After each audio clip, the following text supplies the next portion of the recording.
All right, everybody. Welcome back to Occultists Anonymous. How's it going out there in listening to Fantasyland? We're doing well. It's going to be a good time. You're joining us again in our foray into the cipher system. We're telling a story in the ninth world. The setting is Numenera, a billion years in the future, after 8 mighty civilizations have risen and fallen. And we rejoin our intrepid, erstwhile characters, perhaps heroes. I know they're resisting that label, but I certainly think of them in heroic terms, even if their specific ideological orientation is not intrinsically heroic. But before we jump into that and update you, remind you of where we are, it's what we always do, right? We want to thank the people who support us and are following us. In particular, we appreciate the support from Roll20, as well as, extremely gratefully, we appreciate the support of our patrons. And I'm going to read out all of your names.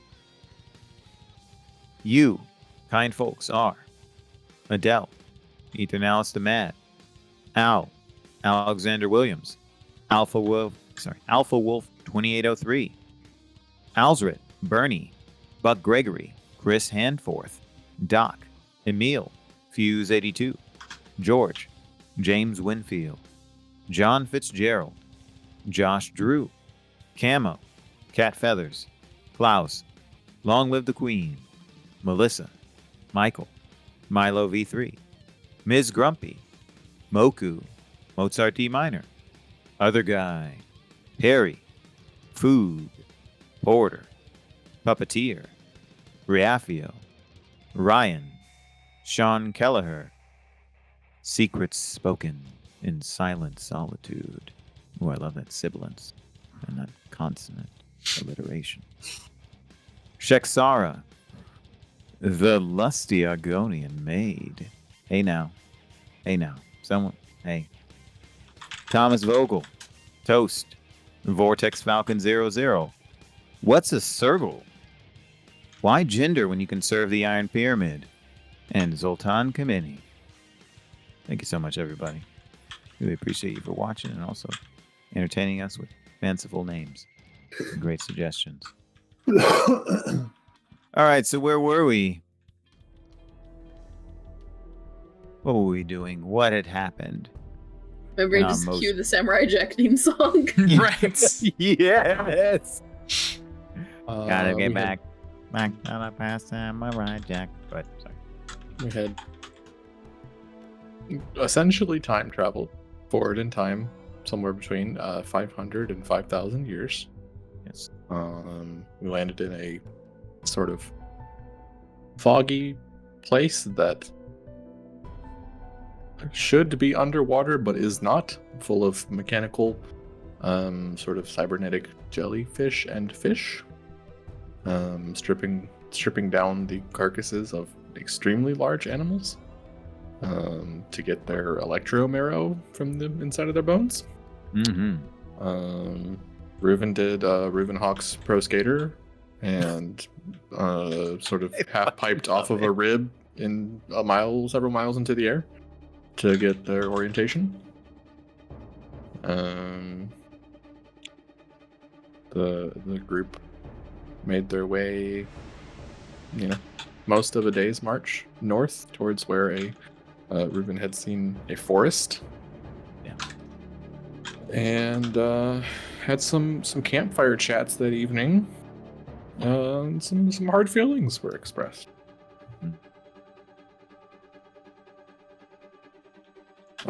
Some guilt and some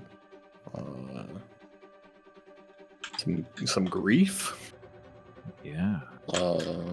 And then Faye went off and chopped up some bones and got some stuff. Harvested his own electromarrow. Yeah. Well, not my own, but somebody else's for my use. For you. Yeah. That's right. Also, shout out to Ash for basically giving me the title for last week's thing, Stellar Whale Fall. If ever there was a wait, what is happening here? Just click it. Just find out. Spoiler alert.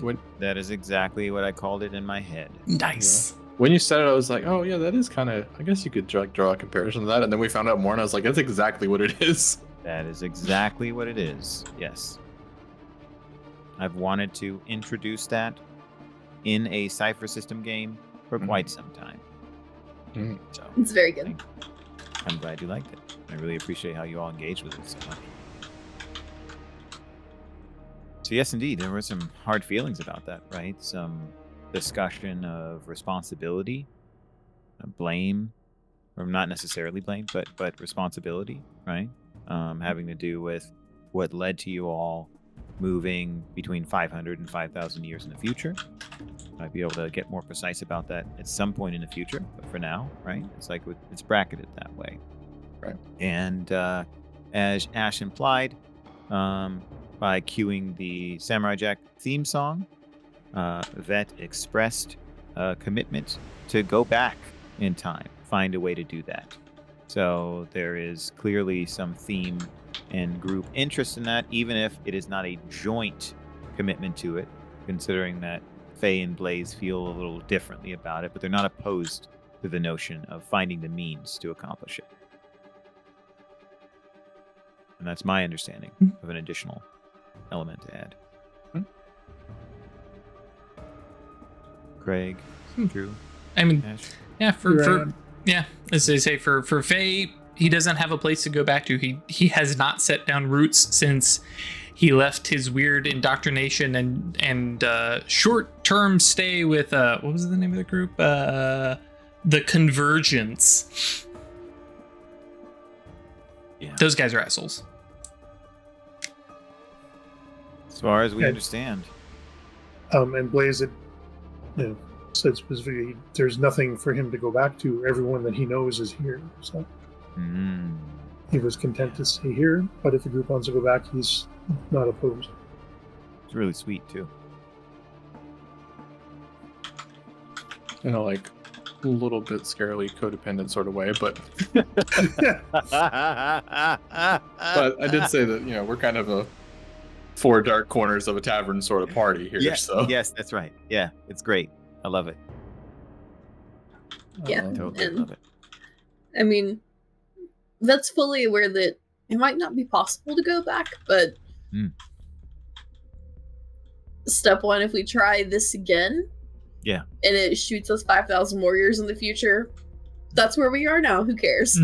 Yeah. Yeah, so it's certainly not going to make things any worse, right? Yeah, it's like, well, yeah, right. It's fair. It can't get worse, so might as well try. You know what I think is wonderful too about Vet expressing that notion so quickly after having to come to terms with the mourning of family in the past, because technically, right, they're only dead with respect to your temporal position, right? They're not gone forever. They're just you. They're dead for you, right? Sure. They had their lives, but that's a terrible kind of grief you have to deal with. And what I'm impressed by is Vet immediately then said, you know what? I'm going to act like a Jack. When a Jack sees a problem, a Jack tries to tackle the problem. Like climbing the beanstalk. 500 years in the future? Okay, how do we get back? What's the solution? So, I think it's poignant.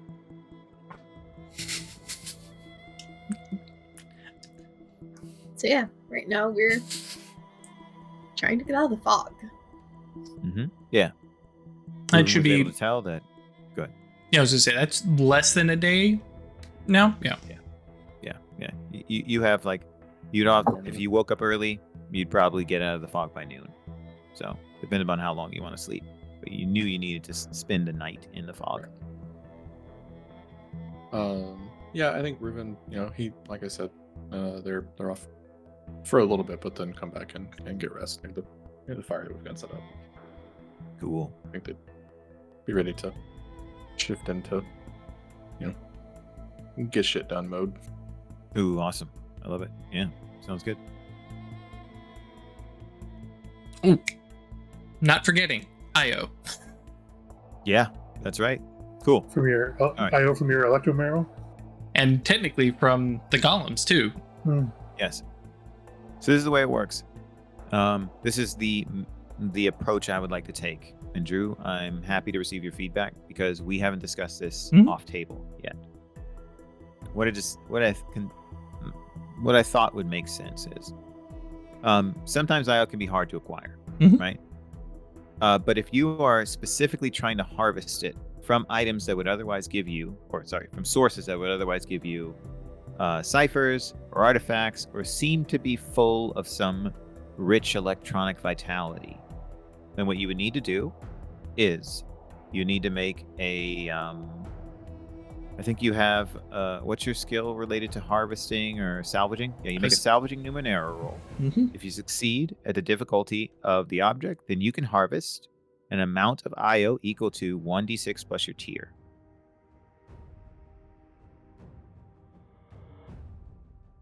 All right. So you've already succeeded in the past in those 2 rolls. Okay. You already were able to harvest the Electromero. And this will take an hour of time. So if you have other sources of this, you can do it. Say, for example, you wanted to spend a lot of time in here harvesting from the marrow of these bones. You could do that. You could get more IO here. This is a veritable surfeit of IO in this dense bone white fog. But it takes time. Right. So does that sound like an acceptable mechanic to you? Yeah, I mean that absolutely works fine for me. I just wanted to double check because notably, like I put points into being specialized, and I was like, I want to make sure I use this. Yes, absolutely. Okay, so it is relevant.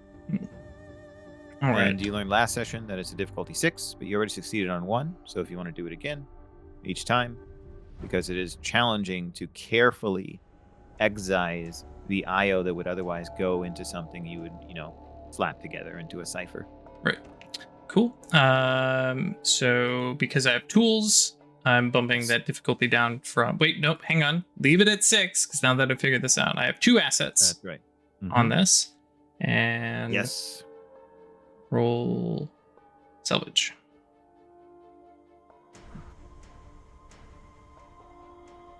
So, I don't actually have to roll for difficulty 6. No, you don't. Not at all. But if you wanted to try and get a major effect, right, you would have definitely got more IO. Yep. Cool. But yeah, just take my 8. Still counts. And then what? 2? Do we just want to do 2d6? Yeah, that's fine with me. Cool. You want to roll it like that? And plus my tier. Yep. Okay. So this will be 2d6 plus W tier then. Yep. Wow. That's a nice amount of IO. Yep. What's the first thing you can create with all that IO? Oh, good lord. A list. Yep. I have a list. Yep. So, stuff to look through. Cool. Are you worried about what types of IO that I'm picking up? No, I'm not. Okay, cool. In both of these situations, these are the equivalent of untyped IO. Cool. There will be situations where the IO you get will have a significance. Is it an IOU? No, we're resolving the IOU right now, Chris. Oh, I see. I feel like you've been sitting on that one for a long time. That's No. great. No, I was going to say that. I like it. Y'all know I don't hold them back. Mhm. It's an off the dome sort of thing. I love it. It's great with it. I think the IOU is when a right uses that IO blast.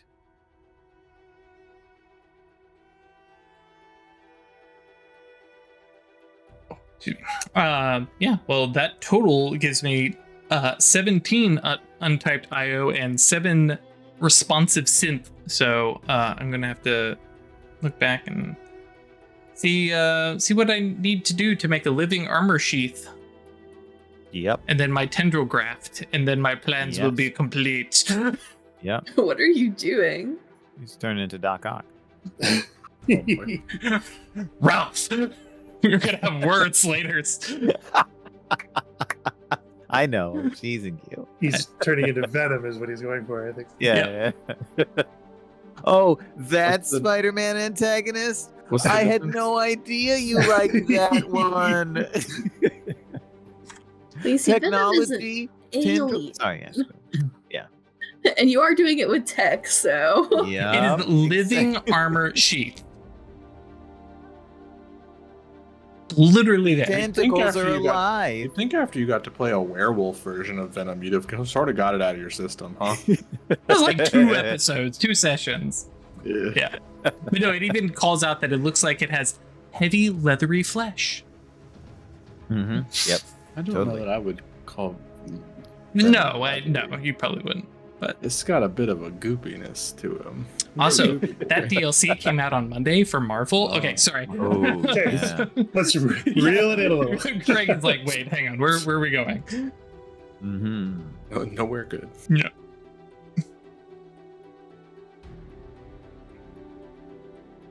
All right, so we do some marching. Yeah, I'm gonna. Well, I'm down a whopping Generally 4 north. points. I'm not going to roll for the Sounds good. for the rest Yeah. of the night. Continue north. Okay, so over the night,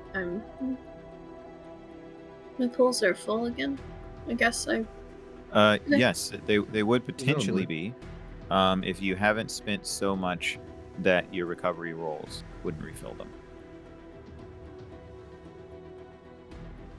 So as per They don't usual, automatically Blaze is refill. but- Go ahead. just as per usual. Blaze is up early doing his exercises, and Ooh, yeah, I love it. Yep. Totally in support of that. All right. Any last things before you get to the edge? Okay. Did somebody say they were going to take a sample of the bone meal? I can't remember. Was that important? Okay. Sounds good. Cool. just as All we're right. walking, Yeah. Blaze is going to maneuver next to I can't remember names. All of a sudden, having a brain fart. Reuven, Mhm. what did you say yesterday about satisfaction?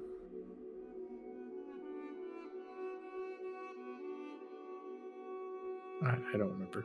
Chris does not remember what I said. Okay, Reuven will just sort of look confused. I was talking about how I was unsatisfied by the fight, and Oh, do you You want me to said- shoot you? no, but you said something in it. I couldn't hold it in my head because I had a whole lot of other things push it out of the way, but it seemed important. Mm. So that's okay. I'll figure it out. Okay.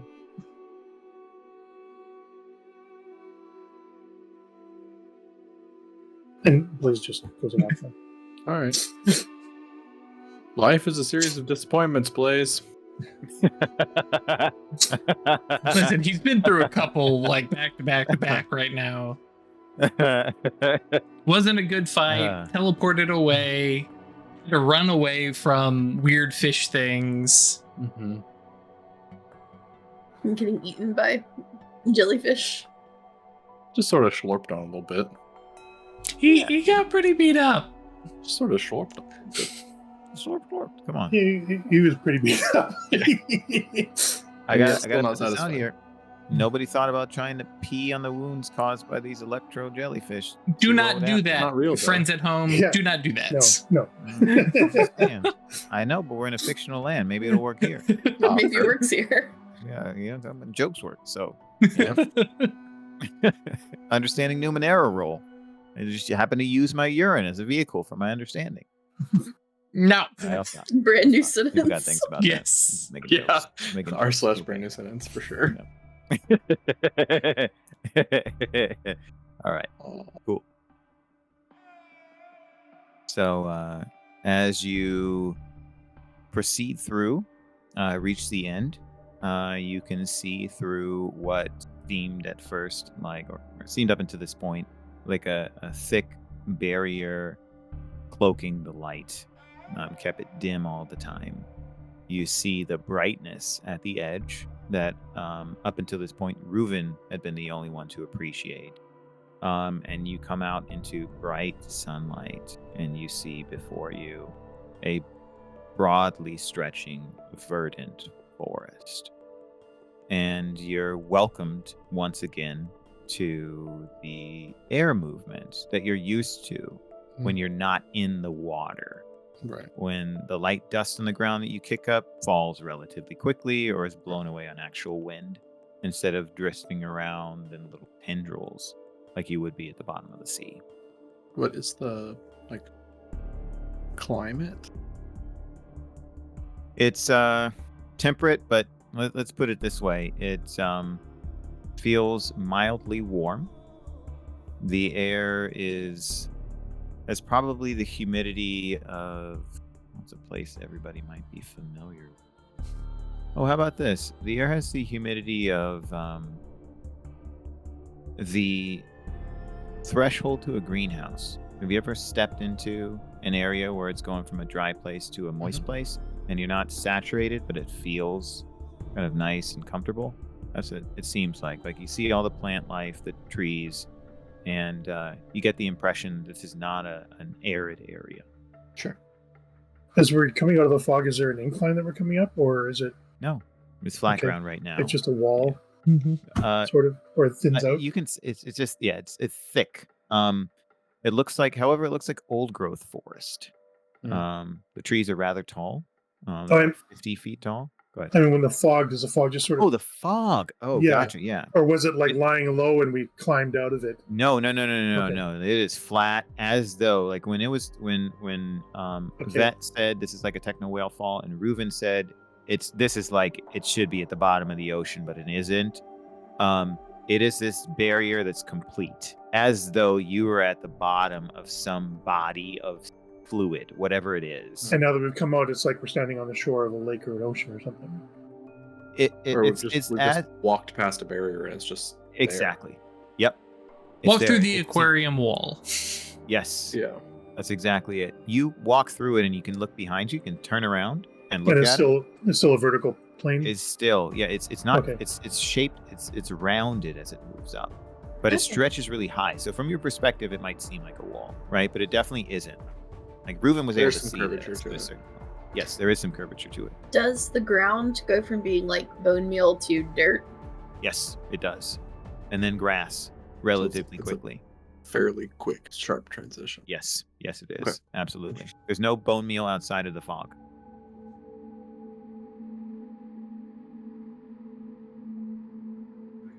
Do you think that's what the oceans are now? I think we're in the 10th world. I mean, technically, yes. Or more. We could have skipped one. I find it unlikely that we had an entire world's worth of history happen in 5 to 5,000. 500 to 5,000 years. Granted, I'm not an expert, but I've never seen water do that. I mean, points to. Technically, it's not water. Evidence of an old world rather than something that happened in ours, I would imagine. But we know from history that the fall of worlds caused strange changes to the environment around us. Maybe this is water now. Which is going to be an interesting, pretty soon we're going to need something to drink. So if that's what water is now, how are we going to hydrate ourselves? I think Reuven and Faye kind of look at each other and go, what? I appreciate your contributions to the thought and the field of science. And Blaze sort of puffs up. You're welcome. And then just a turn and a look to Faye, That was a perfect nano attitude. That was so good. It's not. Thank you for your contribution. Shitty attitude. It's just oh, honey. Well, like I said, Faye looks at Reuven and goes, mm-hmm. That's water. All right. Tell you what, buddy, go grab the canteens and. I'm just trying to figure out if that's what the ocean is now. I mean, I imagine there are places do we still have like that regular oceans? Probably. Yeah, I could I have seen? Did I see a coast when I was flying, or No. Or are we too far inland? Okay. Not where you are. You did not see one from where you are, from your vantage point. So we're going north, right? Yep. Yes. I just, on a scale of timelines to shift between one world to another, we would be talking, millennia, like millions of years. Right? Yeah. As a reminder for the setting, real quick, out of character, you do know that at least one civilization might have lasted only a millennium, and one of them, at least one, lasted over 1 million years. Sure. Burn out So quickly. you do have that information. Right. If it was a really bad world, we might have missed one. It would have had to have catastrophic events. That said, But out of character, just from knowing that like the setting is we are early in the ninth world, Yes. generally speaking. Yes, that's right. So to assume that in 500 to 5,000 years that it had transitioned, then it's That's not outside the realm of possibilities. Because your error bars are really big. certainly not. Certainly would not be Reuven's first thought that this is something from it that we missed having caused this. Right. Yeah. Because there's plenty of weirder shit that we've all seen Exactly. that was already in our world. Mhm. Yeah. It's just yeah. And I mean, Yeah, also right. legitimately, we probably wouldn't know what was going on the other side of the planet. Mm-hmm. Maybe it's always been Really like this. That's a really good point. Mhm. I'll let you continue in character. Just wanted to share additional information that would support what Ruben's saying. Like, Oh, how yeah. do we know? Right. yeah.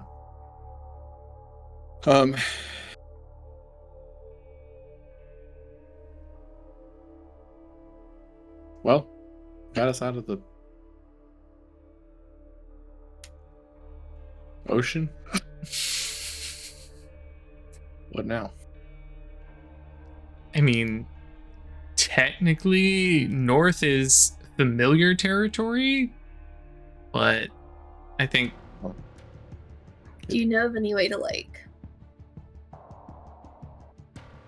radio signals to try to see if we could find any evidence of people?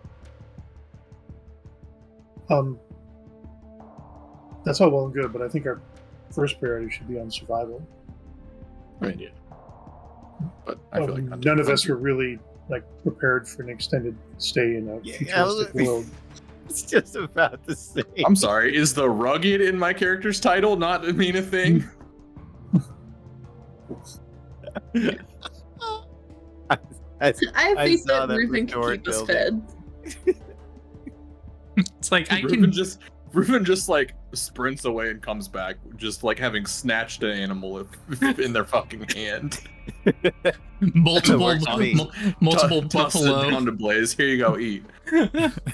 Blaze was thinking more about water because we haven't really found. Yeah. We haven't really found any Yeah, but samples of water that we could actually drink, right? presumably would be the next thing we do, right? Mhm. I didn't know if we wanted to focus on that as a gameplay element, but yeah, that was definitely like Reuven's next steps for sure. Makes sense to me.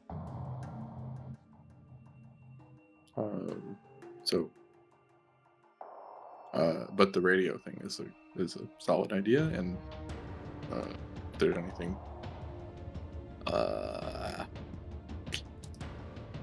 Mr. Faye can do about that. Yeah, I'm just fully turning to Fame. Like, so can you build us a communication device? I made a stellar compass out of scrap in a cave. And so much amber that we don't have anymore. That was just a powering device, all right?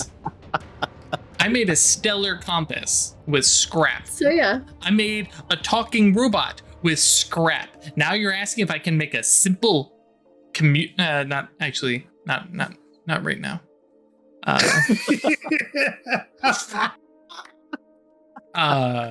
But yeah, I mean, I can just, I need some stuff first. What do you need? yeah. What do we need for that? I mean, technically, let's see, what commonplace items can I make? 2 coconuts and a twig. Hello. Commonplace items. What is on this list? Lots of wooden stuff. Huts, granaries, wineries, moneylenders, workshops. You can make a moneylender. Yeah. Just a little wooden man who gives out money. But it's currency exchange bot. Right. Technically, actually, I don't know that I can make communication devices. I can make a chariot. I mean, we don't have anything to pull it. Points to Blaze. And Blaze is like, excuse me? It's like a football sledge, but in reverse. Oh, right. Pulling on it instead of pushing it. But no, I would need to experiment with some IO and some pieces parts. I don't actually have a plan to make a communication device. I didn't, plan to get trapped out in the wilderness. Speaking of theme songs to have in my head, apparently Dave the Barbarian is going right now. Oh yeah. That's what I'm talking about. Okay. Reuven would like to make just a sort of general help us survive while finding a civilization of some sort. Sounds good. Sort of role. Difficulty 4? Yep. This Difficulty 4 is unfamiliar to you. Fair. But I think it's something that you can accomplish without too much trouble. Oh yeah. More was just like, how dare you challenge me? Yeah. Yeah. If you weren't on the other side of the world, hundreds of years in the future. Yeah. But once you've survived here for some time, it is going to drop in difficulty.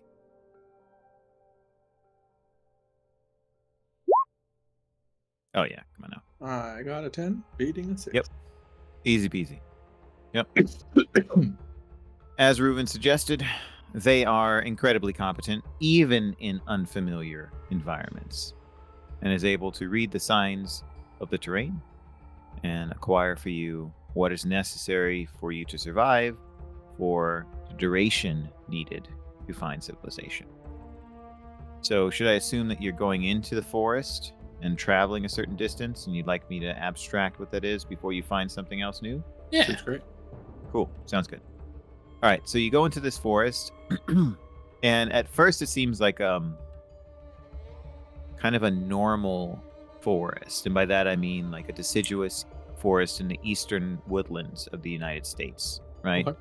Big trees, tall, kind of mixed big leaves, right? This isn't an evergreen forest. Right. You find the terrain starts to roll gradually after you've traveled maybe a few miles and stuff like that, going up and down. It is doesn't seem as flat and leveled by water pressure or geologic activity as the whale fall did. And you travel for a few hours without really seeing any variation in that kind of environment.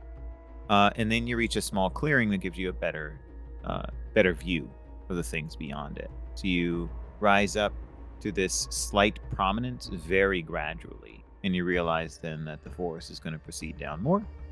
And you see in the distance a river. And at this distance, you can tell that there are some things on it that look like they might have been put there as opposed to having risen out of the ground and therefore being like islands in the river. It's they seem like they might be structures of some kind. There are a number of them, and it looks like they're kind of moving in the water, right? You don't from here see any sign of propulsion necessarily, but they don't look connected to the ground beneath it, is what I'm saying. There's some kind of slight, that jitter you would see of things that move in the distance, even if they're kind of trying to stay still. Mm-hmm.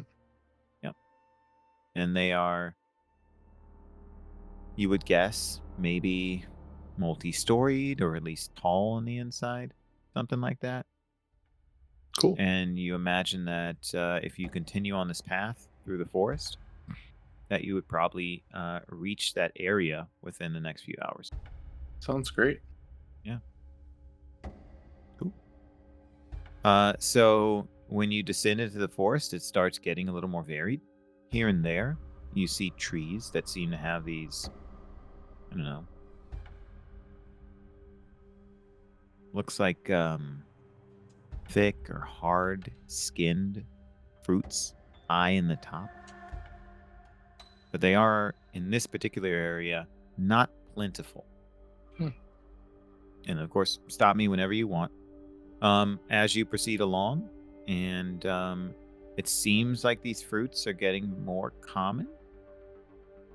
You get to within about a half mile of the river in this area. Suddenly, the path curves around, takes you past some trees, and you can actually see it slowly descending through more forest, but easy to pass through. And you see what may be houses of some kind floating on some technological platform. Like tethered in the river, floating, or floating along with the river? You see no tethers. However, that's the impression you would get if they were tethered to something. So they aren't moving along the river, but bobbing along. Exactly. Okay. Yes, that's exactly right. Like a floating dock. Yes, like a floating dock, but they're in the center of the river. They're not connected to the banks, and they're not connected to a tether at all, but there are structures on them. Sure. What's the fruit like? Cool. You want to get closer to the fruit? All right. Yeah. You going to climb up and get one? Is that what's happening? Sure. All right. It's not going to be a hard roll for you to do it because you have time and you're not being beleaguered, right? Okay. You climbed trees before. Trained in climbing, too. Yeah. So you know how to climb at this point, and it isn't actually challenging to climb these particular trees. They got plenty of branches. Go ahead. What's up? Blaze is going to be offering helpful tips. Oh.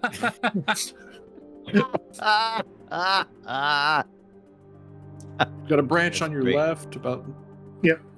4 inches I like up. that. No, turn your Yeah. foot the other way. Yeah. It's always helpful. That's Wonderful. what people to climbing gym really appreciate. So, I mean, depends upon the group, right? Some Yeah. climbers, Sure. they're all about that. Yeah. So yeah, you climb to the top, and you get close to these fruits, and you notice that they actually have rather sharp thorns on them that are hard to see, because the fruit has this rather peculiar matte color that absorbs light and doesn't display a lot of contrast.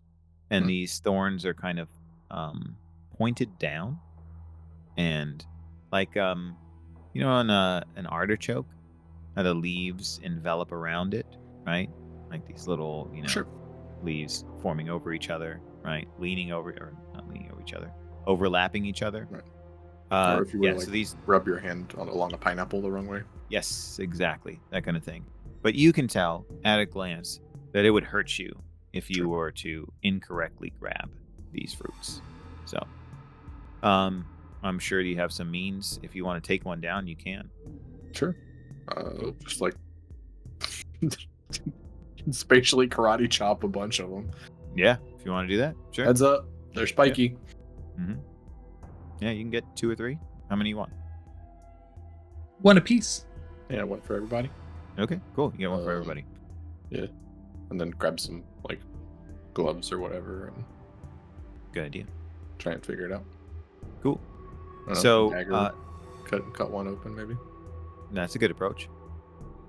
When they hit the ground, they make a deep thud. And one of them hits one of the roots of the trees, and it dents it, cracking it hard. Faye is now interested in this fruit. Okay, yeah. What? Yep. Also, I did after not that, expect that. when that first one hits, because it'll be the first one, right? And Faye does that big step. Dropping cannonballs on us. Cool. He did warn us that they did warn us that they were spiky. Right, but not that they were so dense. I didn't know that. didn't lift them. Oh, you didn't lift it. Oh, you just cut it off. spatial karate chop. Exactly. Use the proper means to harvest one of these. Yeah. We'll sort of slide and scale back down, and all right. Mhm. And then I think just like chop one in half. Okay. It seems to resist the cutting of the dagger until you put a lot of force into it. All right. And Sure. you can tell, and will therefore be able to adjust, that if you were to apply the dagger to this incorrectly, you would either dull the blade or break the tip. Huh. But there are thorns, and you have time, and there are a bunch of you around, so it isn't too challenging for you to be really careful with this. And you are tier 3, right? So Sure. you're rather experienced Not people. gonna be defeated by some fruit. Exactly. Not these particular fruit. And you're also wary, considering that when they hit the ground, you're like, okay, these things are kind of hard. So, like, you wouldn't take a bowling ball and try and cut into it with a kitchen knife. Doesn't make any sense, right? You try and use some other means to do it. Right. But you're able to break them open. And inside, they look like a geode. However, well, actually, what do you do when you see that they look like a geode? Touch. Yeah, touch to see if they're rocks. Great. They are increasingly soft as you get to the center. Interesting. So the outside seems like a kind of metallic stone. It's just like, that kind of feeling. You get inside, it seems like more brittle gemstone, crystal, and then you get towards the center and it becomes soft and pliable. And you're poking it with your finger on the center real quick, and it feels like fruit. Go ahead, Ash. Yeah, I was like, is it like a jelly rock? Yeah, you could say that. Like, Blaze would just treat it like a candy and try and Yeah, I'm rip one gonna- off. And Take a little crystal piece out the middle. At the middle, you can eat that. It's Neat. sweet. It tastes. You know what? This is what happens with these particular fruit. You have. Force isn't the right word. You have an involuntary synesthetic experience because you taste purple. Nice. Yeah. If any of you had synesthesia before, well, Imagine at some don't. point in Faye's really weird childhood, some wires got crossed and spent an Probably tasted afternoon. colors before. Yeah. it's exactly what this is. It's pleasant. It's purple. Purple pleasant And color, I won't red say it's scary lovely, color. right? Because you all vary, but it is not an Strange. unpleasant. Yeah. I'm just sitting here, legs crossed with it like in the hollow between my knees, just picking out my little rock jellies, because Yeah. sure. Vine knots, yeah. Yeah. And only the very center right now is soft enough for you to eat. Wild. After I eat the soft ones, I'm definitely like picking it up and trying to bite. The other one's like a rock candy. Oh yeah, yeah. In my head, I think that's what it's going to be. It might So just the be a ones- rock, but I'd say it's you pick out the ones in the center and you're able to eat those without trouble. The ones immediately around that, they are harder, but you're able to chew into them. But they get increasingly more difficult to bite. And Do eventually they still taste? faintly. So it's the ones in the center distinctly that you have that synesthetic experience. Eventually that disappears, and you're also not able to bite through the crystals without damaging your teeth. Like if this is something you wanted to do, you totally could, right? At least with the ones you can access. But yeah, eventually it becomes pointless. At least, Okay. I have also given a cube to my little rat, Mm-hmm. pigeon rat. Yeah. I'm gonna hope Yeah, this the isn't trash toxic. griffin. I'm gonna hope it's not toxic for birds or rats. It's a trash griffin. It's like a, oh my gosh, what is the thing? Tardigrade. Garbage disposal. That too, yeah. But It's yeah, tardigrade. Just Unkillable. Yep. All right. Is it well, canon now that a trash griffin can engage in cryptobiosis? Sure. Is that what we're saying? At least my thing is more what it's capable of eating is more of what I was thinking of. But yeah, gotcha. Cast iron stomach. Mm. All right. Well, that was an interesting experiment. Yeah, Faye is Anybody ever making had a note of rock this. fruit before? Yeah. How much does a single fruit weigh? 20 pounds. Jesus. Yep. It's like the size of like a pomegranate. They are the size of a pineapple. Oh, I was thinking, a little bit bigger. 20-pound pineapples, dense. Mm-hmm. So I broke that root. Yeah. Falling from All right. height. It's like 50-foot trees. All right. I could kill somebody, but I wasn't going to say, ha! Fruit falls, everybody dies. Yeah. Rock fruit. Yeah, that's right. Mm-hmm. But yeah, like I said, it Interesting. you have all that information. It feels like some kind of weird stone metal surface on the exterior. Gets increasingly soft as you go in, and it's only in the very center, from these that you've picked, that it is thoroughly tasting of purple. Stone fruit. Yeah. Purple fruit. Can you go get another one so we can like carry it with us? Yeah, you can. I think. I Reuben assume we got probably 2, haven't opened 3? all of them. Right. Yeah, that's right. You got one for each of you, right? Yeah. Okay, cool. Yeah. I assume we did not open all of them immediately. No. Because they're, it's the size of a pineapple. You don't like sit there We can and share. taste one together, right? Yeah. Yeah, totally. Yeah, totally okay with me. So we have at least one to bring with us, and then Reuben will just sort of like, one's probably good. Yeah. From an effort/space perspective. Mm-hmm. Makes sense. We do have to carry this. With unknown caloric density. Yeah, that's what I was like. I want to carry it because I don't know how much sustenance actually was in this. Right. Yeah. Like Limbus. Yeah. Is it nutritious? Is it Olestra? We'll find out. Just immediately spikes your blood glucose and Pass out. yeah. You lay down. Where is purple on the glycemic index? Right. That's great. And then like Reuben will, hey, let's figure out what's on this floating houses situation. Cool. Yeah, I was nervous about how to go about. I think we should go about talking with these people. With Okay. our mouths. Do we tell them how we got here? I mean, we're strangers in a foreign land. We just say, hi, we're from not around here. Even if we told them we're from 5,000 years in the past, this is the 9th world. They're going to look at us and go, uh-huh. Sure, yeah, that happens. Reuben walks up to Vet and just like puts hands on her shoulders and goes, I just did all the navigating and the fruit finding and the water finding, and please don't make me talk to people. Question: We got you. how advanced do the houses look? Are these Not like really simple constructions, or does it have like formed plastic or whatever? What kind of technological level are they at? That's a great question. There's information I will give you just superficially. I would also be happy to give more information with an understanding of Numenera. Can I just give a perception roll? Yes, absolutely. Like I said, that was standard information superficially, and there's other information I'll give depending upon how it's understood or perceived. How difficult of a perception to just try to like suss them out looking at them?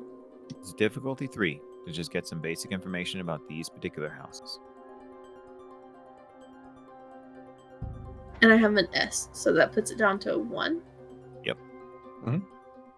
Yes, indeed. Can you roll a 3? Where'd it go? Can you Okay. roll a 3? Yeah. Oh, Yeah. Well, it's 17. Oh, it lagged. Okay, there it is. +1 damage. Your corneas are scratched as you look too hard at these houses. You notice that each of them have, for some strange reason, no ground, let's say like water level portals.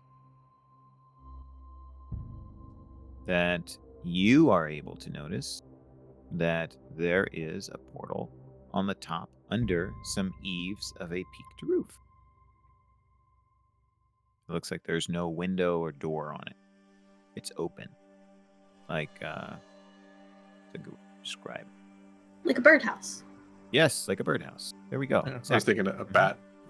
That works too. Yeah, Okay. totally. Yep. And then ladders or stairs to reach those higher levels? Vet didn't see those.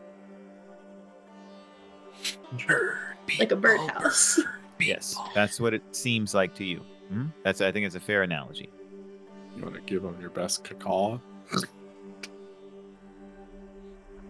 I mean, I At was this worried about distance- not speaking the same language, but you know.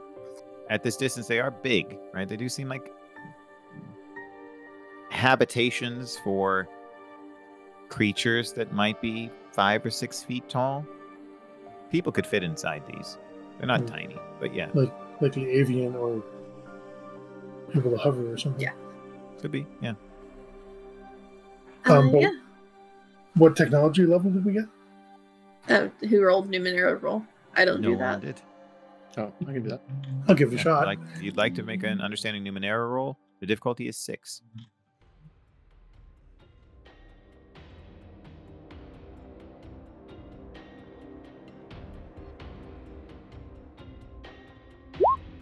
I have failed.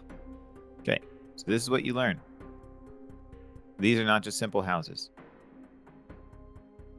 Excellent. There is something up with their construction.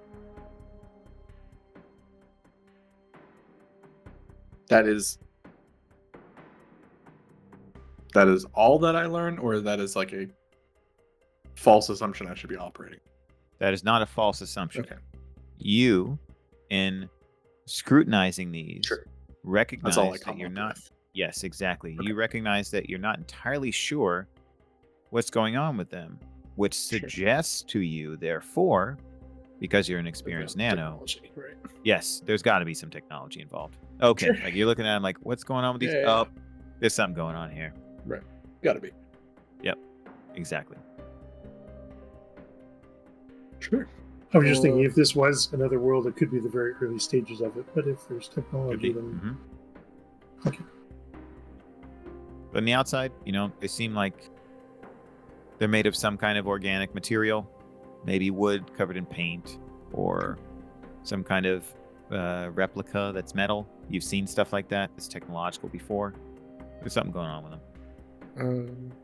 I How think, should we go? wide is the river, and like how many of these houses are there and stuff? Great, sure.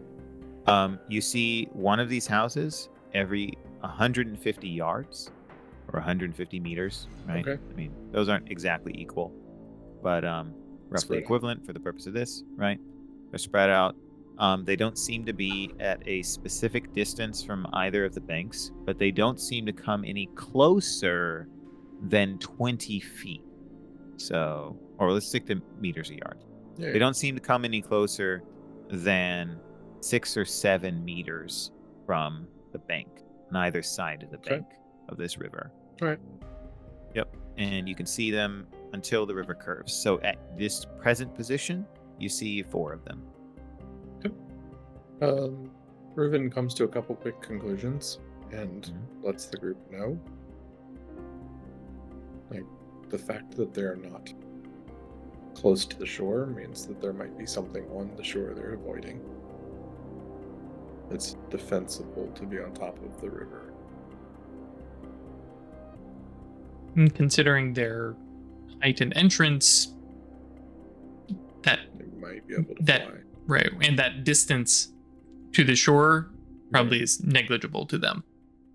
Right. So yeah, that kind of factors into that same thing. Sort of making a Yeah. lot of noise and getting some attention. I was also wondering about maybe there's something in the river, Mhm. which is why they don't have windows or anything close to the river surface. Actually, that's true. Because you talked about them being, are they on a platform or is it more of a solid thing? Is there a porch on the water level? There's not a porch. Okay. But you do notice that there is a platform that sticks out a little bit. It's a very small amount. It doesn't look like a house was ripped off of its foundations and just placed on top of the creek or the river, right? It looks like there is some purpose-built structure underneath the houses that perhaps support them, but it doesn't seem and propulsion and all sorts. It could be, right? It could be. Yeah, you don't see any like bubbles or anything like that, but it's also hard to tell because the river's moving, right? With them, they're in position, but the river's moving. Go ahead. Can I look for any sort of large tracks or like things along the shoreline and stuff like that? Kind of operating on just like maybe there's some sort of predator or dangerous thing. Yeah, let me see. How would you? Let's see. Yeah, if you can make a difficulty 5 perception test, you might be able to see something on the far shore. My plants and animals, or is it only? It'll apply. I can give you my spyglass. That's helpful. Yeah, counts as an asset, as we've established. Okay, so 5 goes down to 4. Is that what you said? Yep. Yep. Training and effort to get a 6. A 9. I did not. But it's not a GM intrusion. Nope. You look over there, and you don't detect anything that signals to your understanding that it would present the kind of defensive concern that would lead to people being on the line. A big fucking tech alligator chomps my face. Rip. Yeah. You fail the perception test. Rolling. Rocks fall. Everybody dies. You failed it. You failed the perception test. You didn't see the heart attack sneaking up on you. Everyone dies. Damn. Yeah. Didn't notice the signs. Didn't notice the beaties from the death pineapples. Yes, that's exactly. Right. Yeah. Well. Ruben just sort of hands the spyglass back to you, and there's birds. Yeah, shall we go introduce ourselves? I mean, we don't even know if there are people in those right now, but well, or if they're diurnal or nocturnal or anything. We don't know anything, so might as well just like make some noise and see if somebody's curious. Yep. Faye says, make some noise. Cool. Pulls out pot and pan. Do you want to attempt to perhaps make noise in a pleasant way? No. Friendly noise. Friendly noise?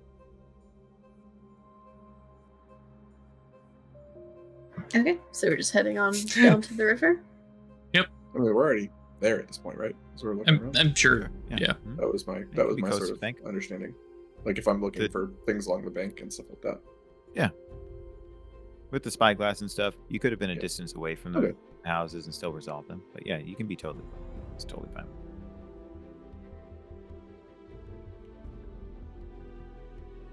Yeah, what do you do? What kind of pleasant noises? You know what? Could I mean, it's not perfect, but I am trained in public speaking. So less of making a noise and more of well, what time of day is it? Because we hail and well met. Yeah, effectively. Early afternoon. Yeah, it is early enough. Yeah, exactly. And just I mean, if you want to try to call out to them. Yeah, that's kind of my thought. And oh, I do have an idea first. Can I link senses with my little bird friend? Oh yeah. And have them get closer, like make a close pass around the open just door. Not in. They can go in if you want. Yeah, you can definitely do that. Okay, that costs 2. Totally happy. I was hoping you were going to remember about the trash can.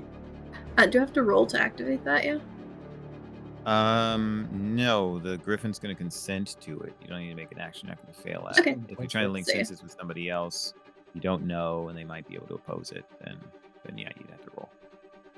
Okay, so I just paid my 2, and I'm gonna take it out and ask it to let me see through that door. All right. It nuzzles your hand, and then it flies over, and it'll, to the best of its ability, with its limited wing structure, it flaps and kind of hovers around the inside of the door. And then, do you want it to like move around it, come back? Yeah, I just wanted to make like a couple of passes so that I could look. I don't want it to land on it or anything because I'm still not sure about this. Okay. All right, fair enough. I will mention though, just to make sure that all of our like imaginings of the structure are matched up, is that in a birdhouse there's like a flat front and then there's an opening at the top. The opening on these structures, these houses, it's more towards the center of the structure. So it's like a peaked section that you go into, as opposed to like, does that make sense? Mhm. So there's a portion of the house that if the trash griffin wanted to land on and look in, it could. I'm not saying you have to do that. As a balcony porch up top. Or something like that, right? But yeah, it can totally make enough passes without landing on it that you can look within. Yeah, I just don't know what's inside, and I don't want to risk getting it hurt. So Totally, yeah. So should I do you another are able. perception or just? No, I'll just tell you what you see, and then you can choose how you approach it. So the griffin's able to make enough passes, and get close enough to see that there are lights within, and the trash griffin has a sense of hearing, and is able to hear low whirs and a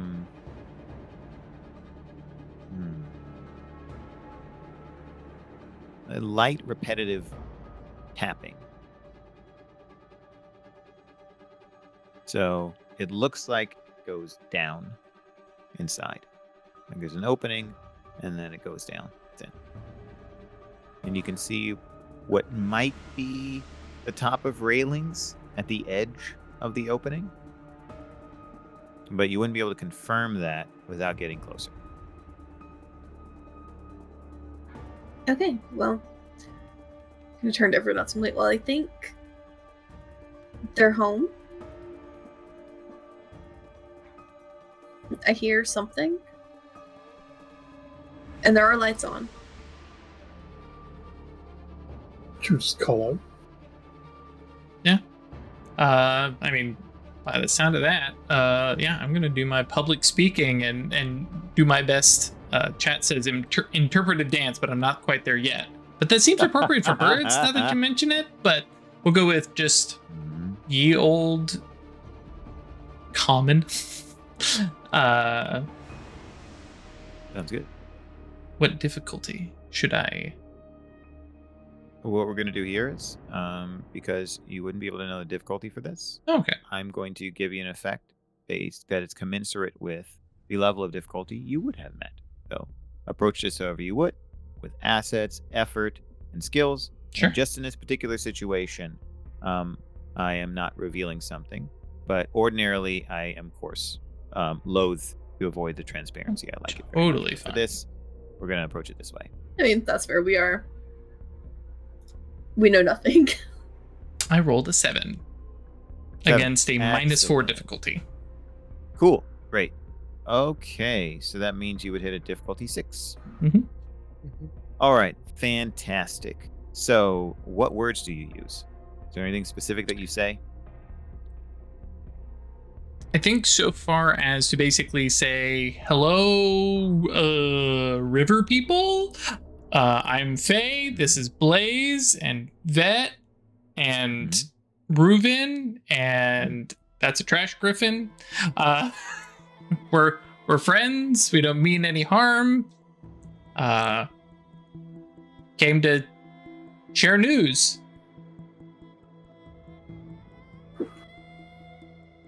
Is the trash griffin still flying around the house? No, it's come back to me by now. Okay, so then you wouldn't hear this, but this what is going to happen? But there's probably a 30-second pause. And then from the distance, you can see a kind of like blink out of the opening. Something kind of like blink, come back. And then another 30 seconds later, you see a darting flash leave the opening. And you see it go towards the forest. And then it sweeps around. And then you see it in greater resolution when it comes back past the trees on the other side. And then comes down and lands at the bank about 10 feet away from you. And it is a clockwork robin. Has little spinning gears. And the trash griffin and Vet would recognize the sound of that whirring. Okay.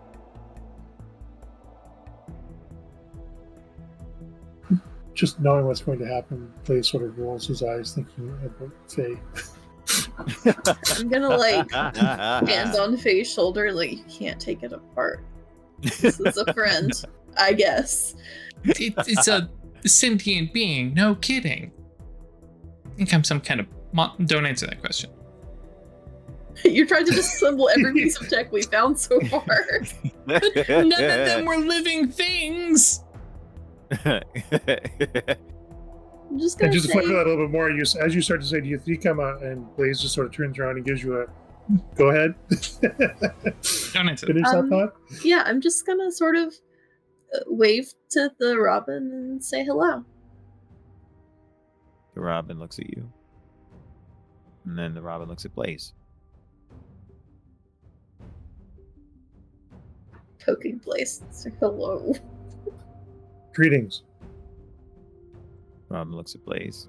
And then the robin looks at Faye.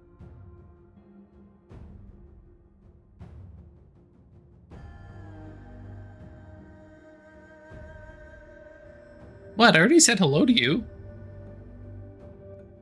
Robin looks at Faye. And then the robin looks at Reuben. I'm gonna just roll a d20. All right. Give myself a... Yeah, okay. Greetings, bird.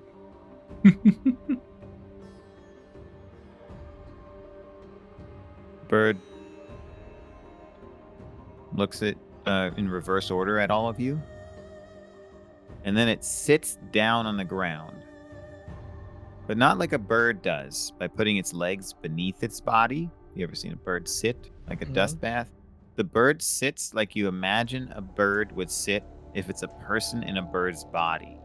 So knees bend, butts on the ground. Yeah. Legs out. Like yeah, knees out. Yeah. Like knees bend like human-shaped legs? Uh-huh. Oh, that's freaky. Like a human sitting with their legs out, like resting, and so their wings are like kind of out and sort of propping themselves up a little bit. This is a good. Exactly. This is a good image in my brain. Yep. Yes. Hi, we're travelers. We've come a long distance. You are not residents of the Grove. You must be travelers. Correct. Bird speaks. Blaze says it out loud, but without realizing it. This is not a bird. It's an automaton. One just has the form of a winged construct.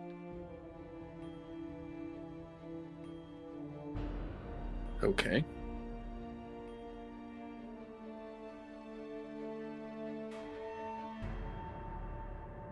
What interest do you have with the Grove? Friendly interest. Cooperative interest. We need information. We don't know where we've ended up. Yeah.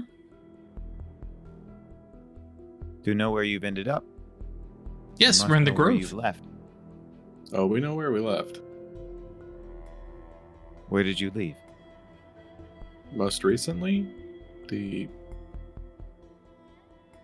clouded boneyard.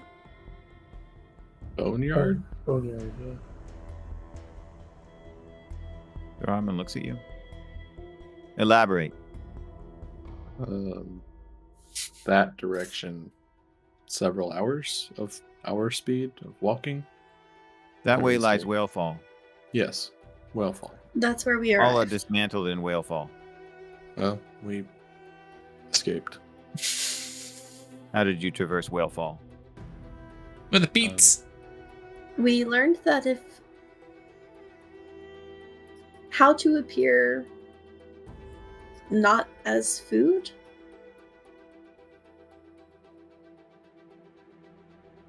Robin looks at you intently and then says, "You are not ordinary travelers." No. No. And Blaze just sort of like, thank you for noticing. Robin kind of scratches one side of their clockwork body with a wing and then says, "The masters are not here." How long have the masters been gone? The masters leave during the day. Oh. They return in so- the evening. They haven't been gone for 5,000 years or anything. Are there dangers on the shores we should be aware of? While we wait for the masters to return so we can speak. There are no dangers that will beset you during the day. But at night? Okay. The masters have a phrase for this. They say, to be out at night is to put your fate in the hands of the past. The past. This one does not understand the significance of that phrase. This one would very much like to understand the significance of that phrase. That one is entitled. Very well. Is there a proper place for us to wait? Bird looks at you, and it looks like it's like considering it for a surprisingly long period. And it says, there have been no attendants in the grove for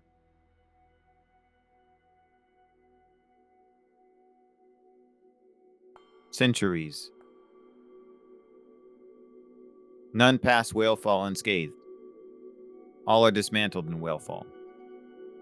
Aside from, and it doesn't squint, right? But the increased attention might suggest that. It says, aside from not ordinary travelers.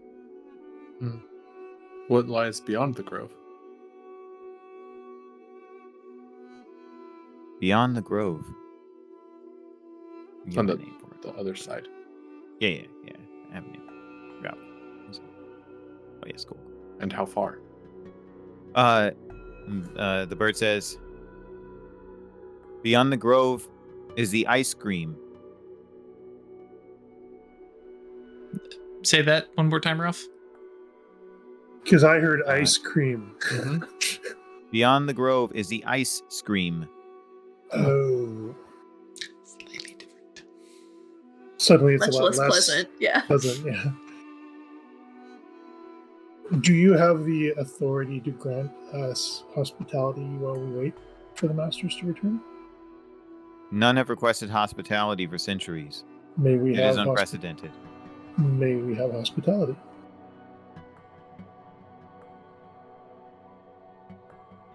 It is not this one's impulse to revoke hospitality. Therefore, it is so granted. Thank you. We will endeavor to not be a burden. Should we? Burden. Great, but Should we enter through the door?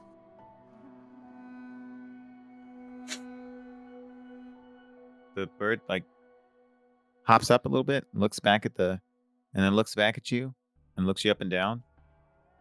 And it sits back down again, legs out, weird human style, and says, there are easier means of ingress when the masters return. I see. Okay. Would it be okay if I took a look, though? How would that one take a look?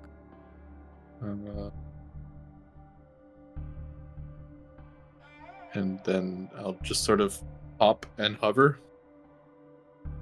The bird hops up and hops back from you and then starts hopping around you and then goes underneath you and hops back and goes back underneath and then flutters up to your head and goes down and checks again to make sure that you're actually hovering and it isn't some kind of illusion. And then it walks back and sits down again and says, how is that one doing this? You flex a muscle just the right way. This one has existed in another time and place. The masters will want to hear of this. Very well. And I'll just settle back down. Blaze just sort of turns an appraising eye to the nearest vessel. How far from the shore is it? It is 7 meters. You want to try and jump there? Yeah. All right. To jump from the shore, let's see, actually there is I don't want to quote something that will disadvantage you. Let me look it up because I'm trying to remember what the jump. That's a fucking leap, rule. my guy. Page Off of a 21. riverbank, no There less. we go. Yeah, so Blaze is like checking with his feet that what's the terrain like and getting a feel for it.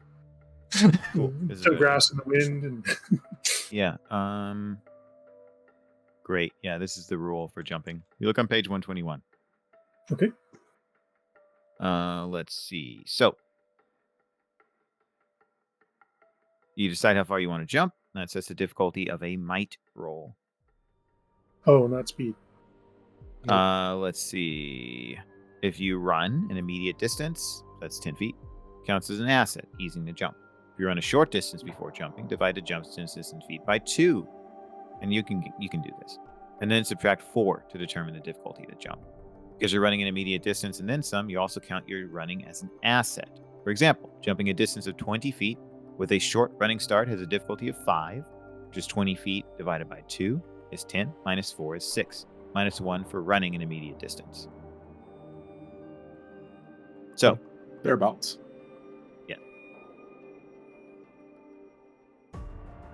So we'll say, for the ease of the math, of course, 20 feet. Going to be a difficulty 5. Might test. And if you have other assets or some other means to ease this, you can. So I'll take an asset for running. Mm-hmm. I have. That's already counted in this difficulty. Okay, so Okay. Yep. All right. I'm trained in running, but I am also trained in jumping. Okay. Trained in jumping helps. Okay. I think that's about all that I have, except obstacle running probably wouldn't much matter for this, right? No, not for this. And move like water wouldn't really help. That's more for combat. Mm-hmm. I think that's it. Okay. Okay. Difficulty 4. Unless you spend effort. Or it's difficulty 4 before the application of effort is what I mean. Might. Yeah, I'll put some effort into it. Okay. Yeah, it's entirely up to you. 1 edge, so that's 3. Cool. Right. It is, you have 1 might edge. Yeah. It'll cost you 4 total. Sorry, it's 1 effort, and it'll cost you 2 total. 2. Yeah. Okay. Yeah. Okay, we'll give it a shot. Mm-hmm. And that is jumping.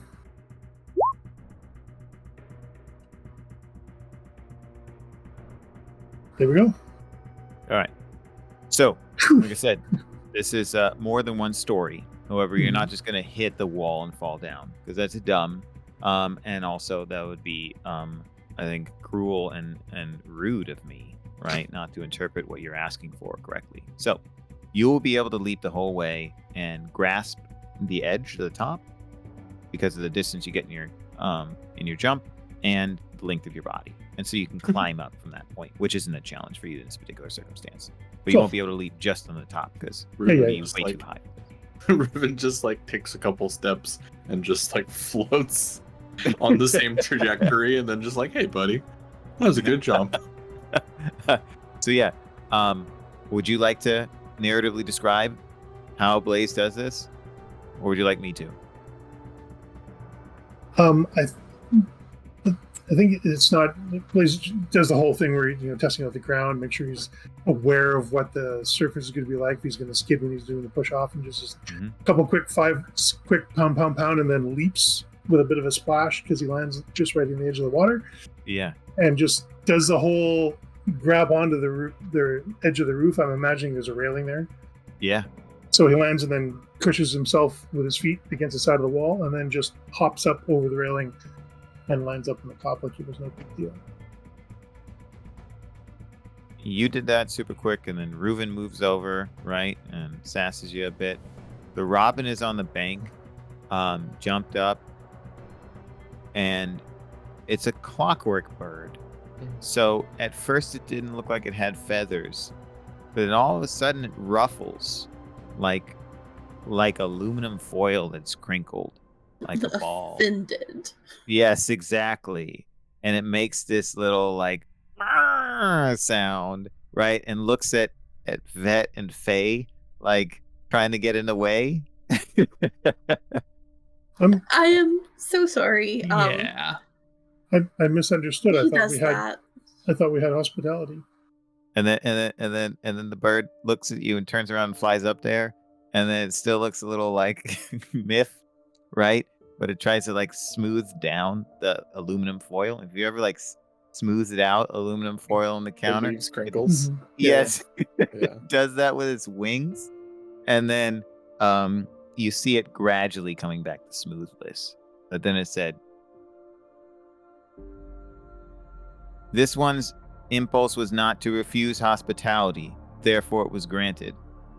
This one did not say to invade the creek manse."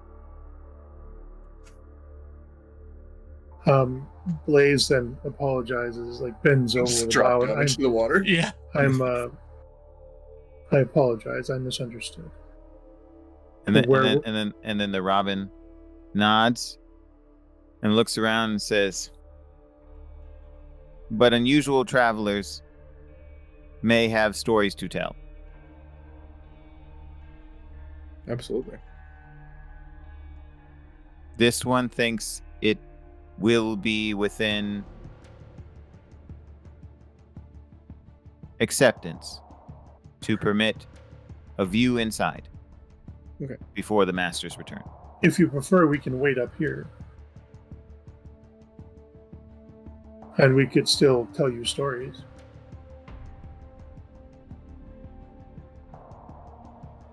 And kind of looking the others for confirmation. We have no desire to push boundaries. You literally took off and separated the talkie to from you two. We're not part of this conversation. Well, we're only like 20 feet away from you, so it's not like we're miles away. You can't hear us. But I mean, It's also hard a little bit with the movement of the river. That's why you couldn't hear the movement of the robin on the inside. Well, the robin says this. If these ones would like to look inside, the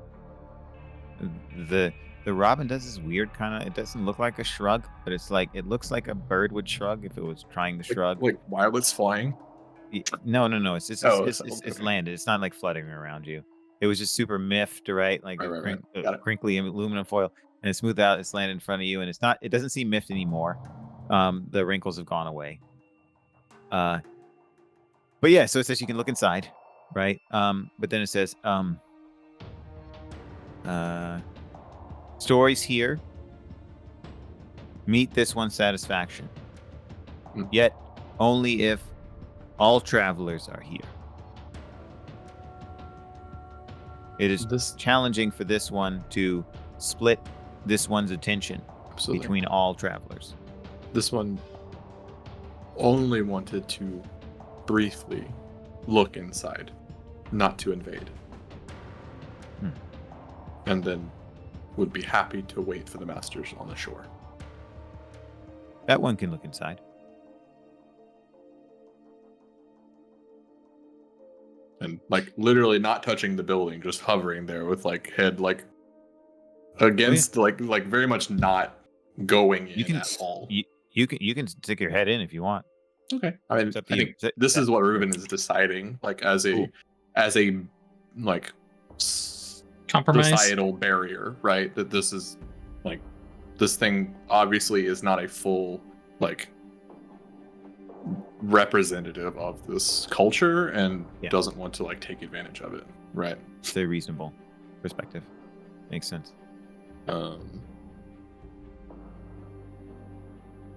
But yeah, we'll just be like taking a quick peek in. If there's anything that like exceptionally stands out as very interesting, but otherwise, then we'll just sort of like offer a hand to Blaze, and you see what looks like one of the fruits on like a pedestal, and it looks bright purple. You know it's one of those fruits because you recognize the shape in the thorns. Color is bright purple. And you notice that there's definitely a ladder from the top where that opening is, and it goes down about 10 feet, right? This is a room, and from your vantage point as well, you can see that there is another ladder leading back towards the back that leads down again. So there's probably another room. Another room or floor or something. Yep. Okay. Mm-hmm. Yeah. And there's like chairs and like a table inside of this room. You can see all that from where this is. Interesting. Yeah. Cool. Yep. Yeah. Reuben will just sort of offer a hand to Blaze. I think it would be polite for us to wait alongside the shore. Okay. And like, what do I just hang on? Yeah, I got you. Okay. In his mind, Blaze is 100% ready to get wet. But still takes the hand. If it was Faye. Reuben is strong. Yep. I think I'm more worried about your floating ability. Will that carry you too? We're going Be to find out. It'll be fine for this purpose. Yeah. If it were dramatically important, I would have you make a might roll. Right. But it's literally just like not even like pushing off and using the momentum. It's literally just the inbuilt like 10 feet per round movement of the power. Just like boop, boop, boop. Like just, you know. Yeah, you'll be able to do it. 15 seconds, float back over to the shore. Yeah, if you're traveling a long distance, it might be an issue. Right. But yeah, not for this. Also, considering your level of intellect edge, you're able to do it for free. So yeah, fine with me. Makes sense. Cool. So you can move back to the shore. The bird comes back, and it does not look like it was displeased before. So you're all able to see, or at least appear to you that there's any like residual displeasure. Cool. Might be some, but it isn't evident. Well, yeah. They have one of these fruits inside. It's bright purple, which leads me to think that they might ripen further than the ones we grabbed. I would hope so, because that's a lot of wasted, potentially tasty fruit. Or they have really strong teeth. Or maybe they picked sooner before it turned hard. Any number of these are acceptable. Possible, yes. Hypothesis, yes. There's at least 2 rooms, ladders on the inside, and sorry, this is in character, not. Sorry, cool. Sorry about that. Were there decorations or anything Yes. Okay, so there was like abstract. It looked like abstract art. very much like definite signs of like culture. Yes. Yes. Okay. You especially would recognize this, Right, having traveled between the worlds. Yeah, I think makes sense with this sort of biomechanical sort of. Or is there anything living, or is it just mechanical? You don't see anything living in there. Okay. You see these fruits, right? Which No, the bird, the robin. Oh, the bird. Oh, gotcha. The bird seems entirely clockwork. Okay. But yeah. I want to do a mind reading when the bird gets close because I want to know if it's if it has a sentient consciousness or if it is just like a really interesting robot. Okay, sounds good. Cool. To engage the mind of this bird, it's difficulty 6. Okay, let's see. It cost me 2 just to use it. Difficulty 6.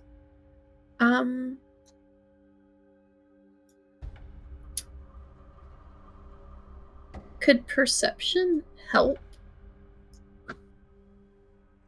Like as an asset?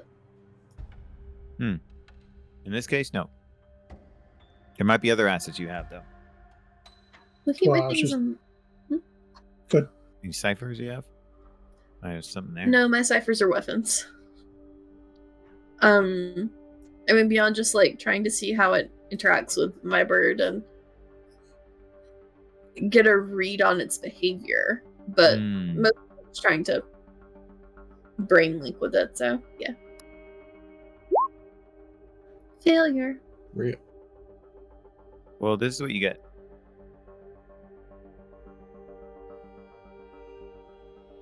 You try and engage with this bird, and I think, well, would it be reasonable for me to assume that Vet has tried to engage with non-sentient intelligences before? I mean, I did before. I linked with the jellyfish. Oh, that's right. Yeah, cool. But the jellyfish were sapient. What I mean is, like, have you failed in Vet's experience, and because of it not like an actual robot, like Phase.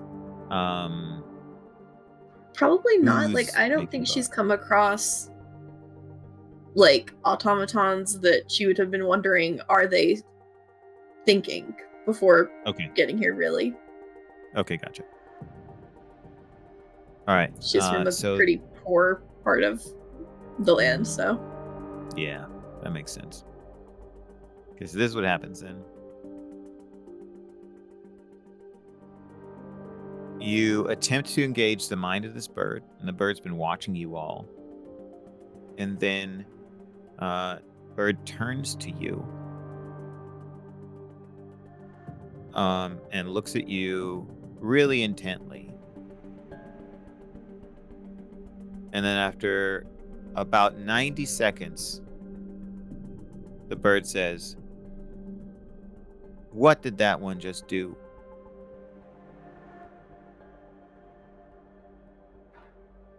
You noticed that. What I'm did sorry. that one just do? I wanted to understand your thoughts. Why does that one want to understand this one's thoughts? I've never seen anything like you. I did this with the Jellyfish. beings in the whale fall to see if I could understand them. Maybe not as helpful of a thing to say, but You engaged the beings in the whale fall? No, they didn't acknowledge this. Most things don't. Most are not aware.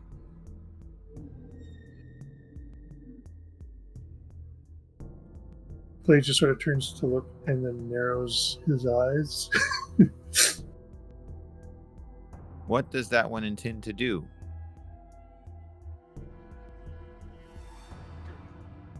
I wanted to understand you. The nature of your thoughts. Nature of this one's thoughts. Why do this one's thoughts matter to that one?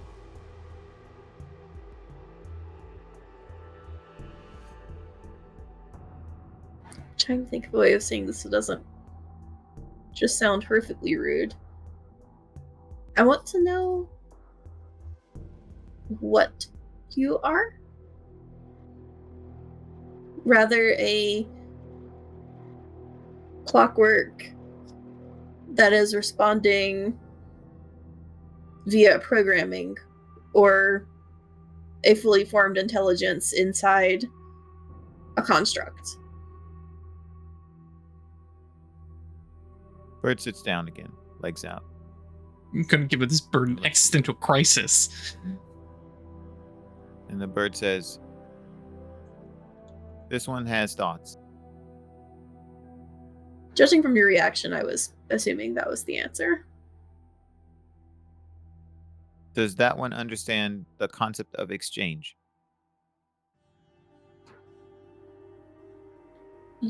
In what way? I want to say yes, but I'm not sure if you're meaning it in a different way. This one wants something from that one. Okay. If that one wants to know this one's thoughts, this one wants one thought from that one.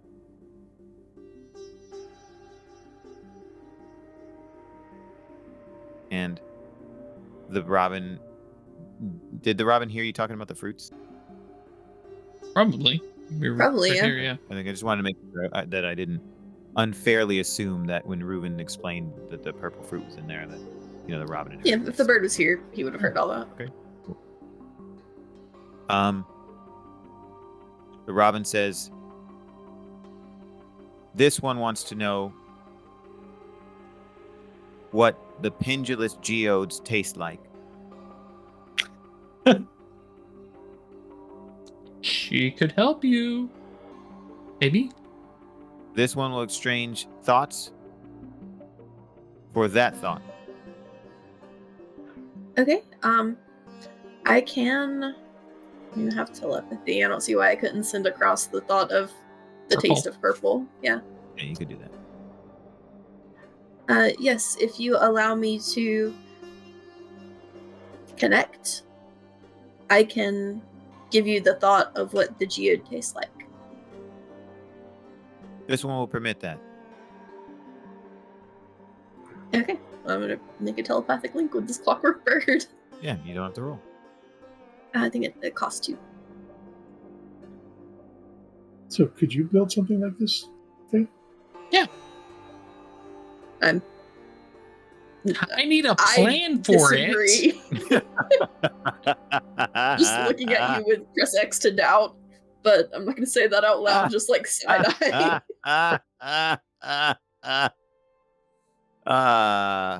None of you In getting fantasy nothing for games. Christmas. We need a device. You need a device so we can order just a sign. X to doubt. You just hold it up. Yeah, and I'm gonna show this bird what purple tastes like. This is also a new flavor for me because I hadn't experienced this before either. Ah, yeah.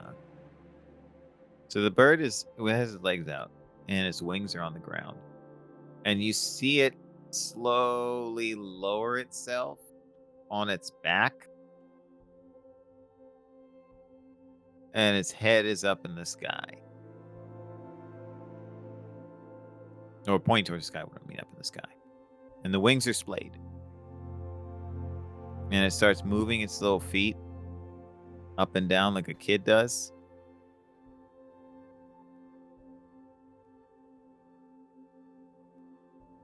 Pendulous geodes. Taste of purple. Purple. Mm-hmm. The one we tried was not ripe, too ripe, different from the one that was in there. Show this one. Pull the one out of the bag. Why did these ones harvest unripe geodes? We did not know.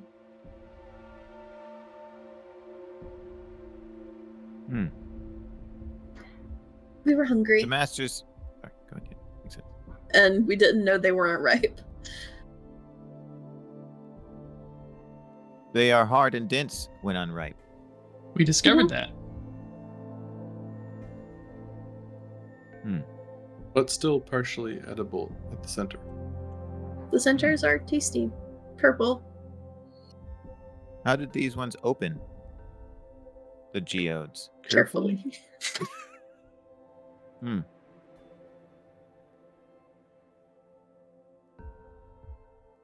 Kicks his legs a little bit. Says, the masters spend days in the pendulous groves to harvest geodes. The geodes provide sustenance of many kinds.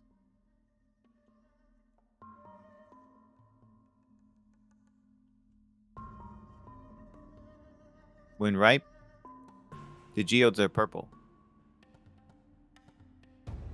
If left ripe, the geodes turn orange. When geodes become yellow, geodes allow one to enter sleep.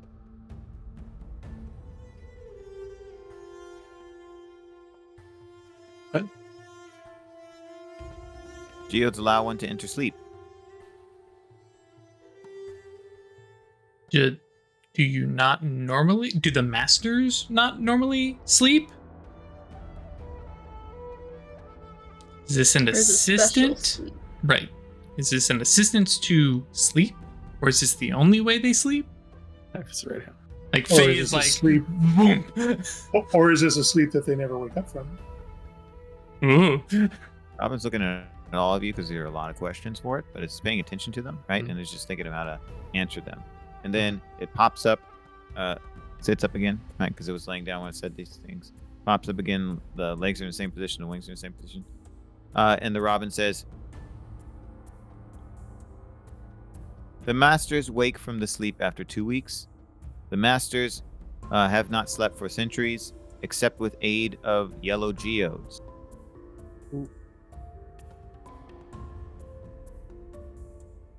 Interesting. The masters lost their sleep to the ice scream. That's ominous. Can you show me what the masters look like? Like mentally, can you send me an image?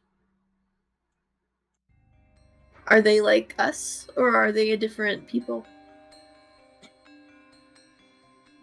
And then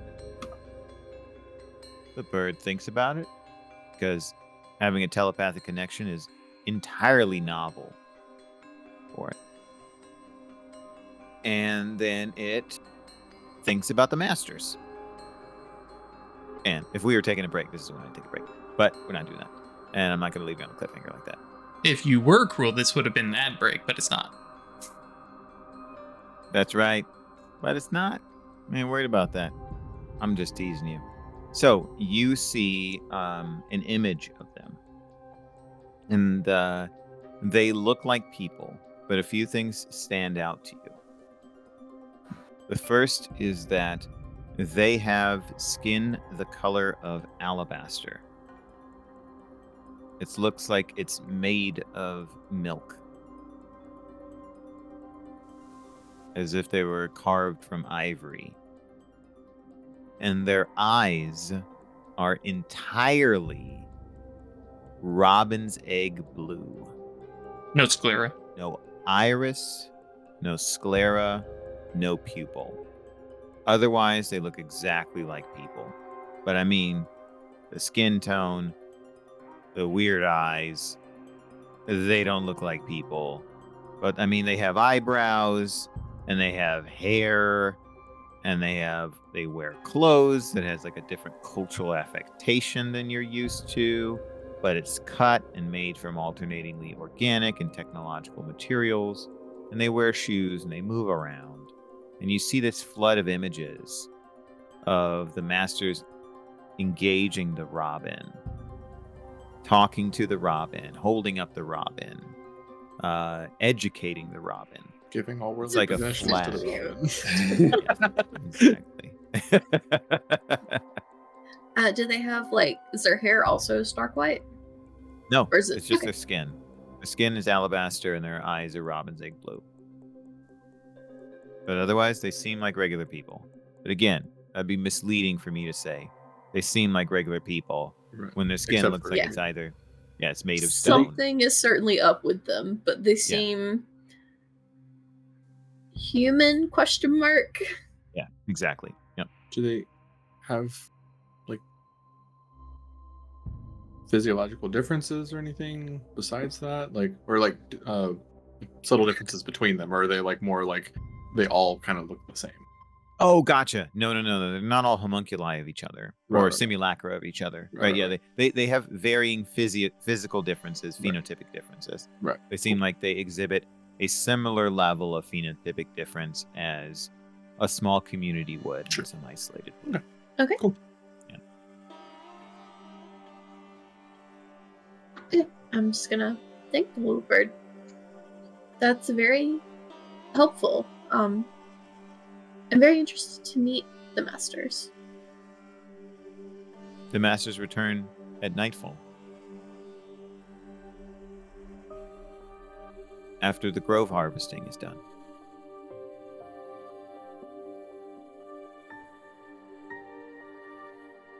Do these ones want to see the groves? Yes. I mean, I think we walked through some of them. The groves are further north. Oh, okay. Were these wild geode trees we found?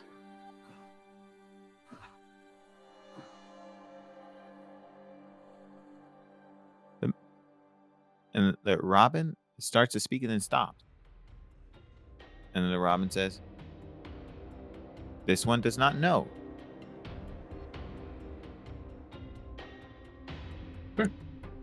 This one does not know.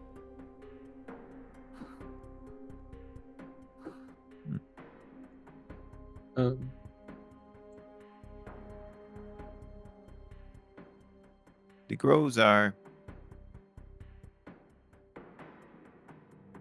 And then looks for a term and says, "Do these ones use the unit hours?"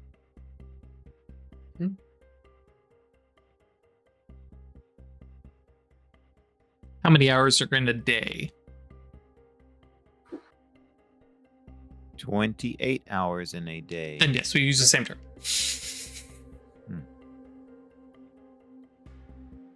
And then the robin says, "The groves are 2 hours from here."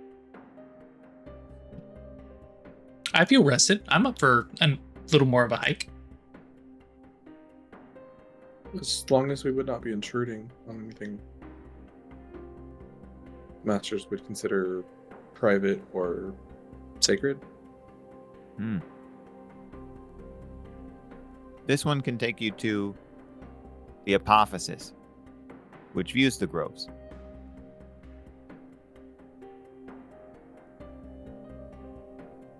That would be very nice.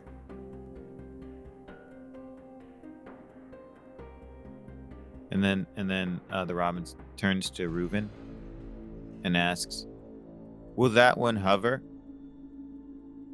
Sure. And then turns to Blaze and says, "Will that one leap?" If there's an obstacle that requires it, or if you just want me to show you. Can that one leap to the groves? No, if it's a couple hours, that's too far for me. I can run there, or I can walk. This one would like to see that one run. Very well. He's not the one that's good at running, though. You cheat, though. Let's be honest. I know, but the robin has never seen you do that. Do you want to race You're there? gonna blow this little bird's mind. Come I'm on. not going to do it. I've already pushed this bird through its Broken computational its limits at mind some enough. point. Yeah. Then the bird turns to Faye and says, "What feat will this one or will that one perform?"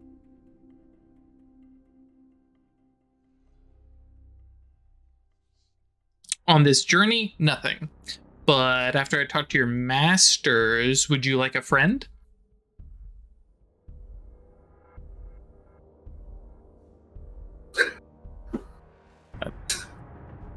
I'm gonna say something. I don't want it to pluck heartstrings too much, but the Robin says, Oh no. "What is friend?" A companion. Like you. Fellow traveler? There are others like this one. Similar or like you? Each Creekman's has one. Ah, okay. Why would this one want one more like this one? For what does Faye say? Yeah. For humans, we enjoy companionship of similar, and then looks at his group and realizes, okay, similar is really starting to push it here, but of companions of similar type to share experiences with. Then the bird turns to that and says, "This one would like another exchange. Okay, what would you like? This one would like the taste of friends."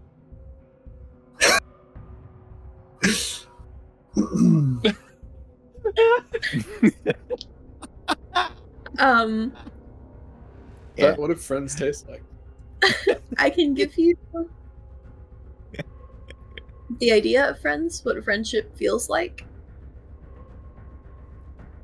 And yeah, I'm just gonna sort of Friends are friends. think back to my friends who are gone. Yeah. But mostly just like the sense of community and companionship and the comfort that that brings. Yeah. And someone to talk to and interact with while the masters are gone. Instead of just... What were you doing before we came? Were you just sitting in the house? This one was watching the geode.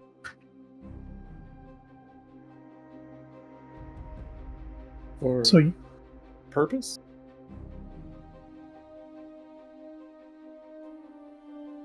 Oh no, was it watching paint dry? This one wanted to know what the geode tasted like. Okay. So He's out here pondering the orb. Yeah. Basically. Thank you. Thank you. Yeah, thank you, Perry. I'm not. I wasn't gonna say it because obviously. So every one of these houses has a bird like you, Yes, each Creekman's. but you must Has be one like this exceptional because despite the racket we made, you're the only one that came out to see who we were. I mean, we were kind of Yeah, we were at that house, yeah. Yeah, but the other ones like heard shit and like, nope. They might I'm not not have. 150 You yards did- is a long distance on a river. Mm-hmm.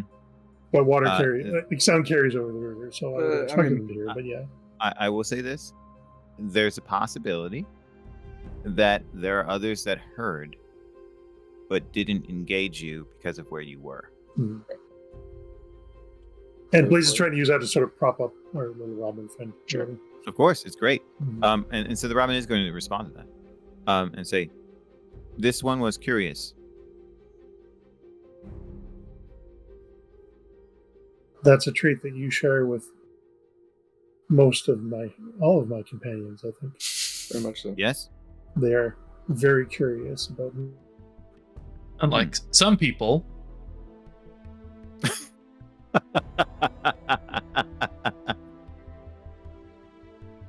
Curiosity is how you learn new tastes.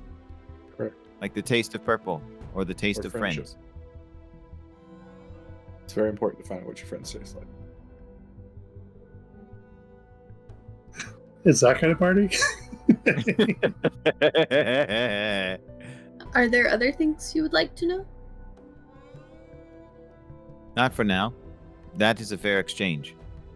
What does that one want to know from this one?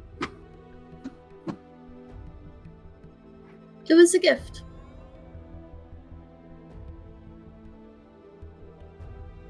We haven't finished the exchange. Oh no, it's like a toddler. It requires nothing in exchange. The desire to...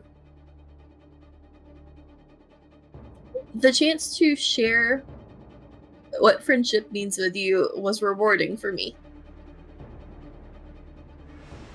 Has this one given you an opportunity to feel rewarded? Yes. Exchange complete.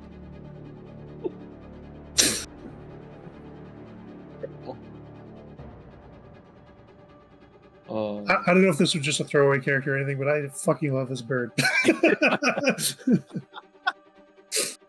Of course. If Ralph didn't Yeah. expect us to spend 2 episodes playing with jellyfish and a bird, he would not have fucking introduced them. You played with Good Boy for 5 weeks. Oh yeah, I am gonna pull out my little griffin to let it befriend the bird. If the griffin engages the bird, oh my gosh. The bird would immediately start talking to the griffin. Oh, he can't talk back. Yeah. He's gonna like pigeon coos. And then he's going to say, what is wrong with that one? Is that one in need of repair? No, it's functioning properly. That is the language among its species. I can communicate with it the way I communicated with you. Is that the only means it can use to communicate? But the sounds it makes are its communication to its compatriots. And also to Who are- me. You learn who are it? learn what it says, right? Its tones and its sounds carry meaning that you learn like learning a new language. This one would like a third exchange. Okay. This one would like the language of that one. Gonna give this little robin all my pigeon facts. Signed up for bird facts. Yep. You know what all the various little coos mean? And the robin starts cooing to the trash griffin. And it says to the trash griffin. It looks at Vet and then looks at the trash griffin and says, does that one have friends?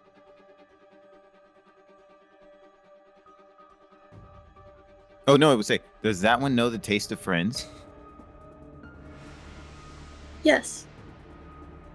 It had a whole flock. What is flock? A group of friends. These ones You are a flock. live many together. Yes, one might say we're a rookery. Podcast folks, I'm wearing the rookery shirt, so yeah.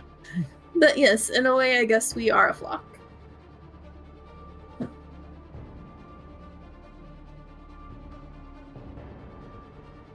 Where we are from, there are many like this one.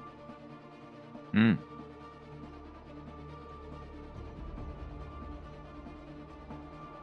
And then the robin says to the trash griffin, why does that one sit like that?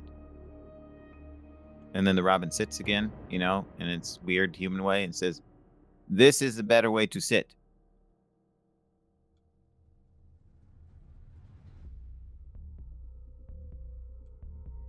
This one has different legs.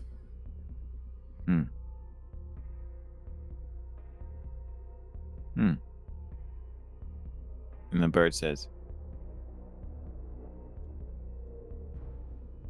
"To the apophysis."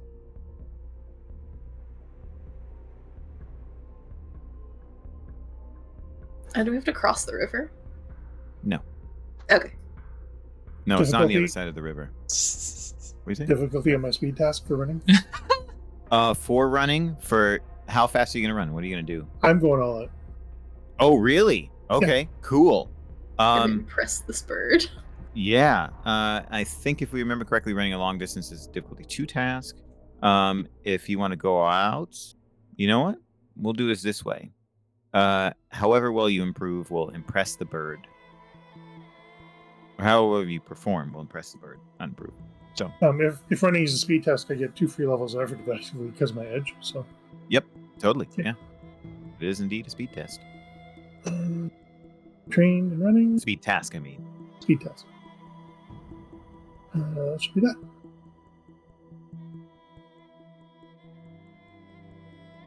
Oh, wrong button. That Wrong one. button. There we go. Ooh, damn. Look at this. Out here running hella fast. Okay. So, you're sprinting down the road. Mm-hmm. And at first you run too fast for the robin, and then it puts on a little more speed so it can catch up with you. And are you going to stop at a certain point? You're just going to keep going. I'm going to keep going until it tells me to stop. Oh, it's not going to tell you stop. This is incredible to the robin. This is going to be a fun time then. He's like, well, the robin's going to tell me when to stop sometime. So the robin is flapping along and trying to look at you at the same time, Mhm. looking ahead for things, but it knows where it's going. But it's looking at you in that way that like a video game bird would look at you as you're moving down the road, right?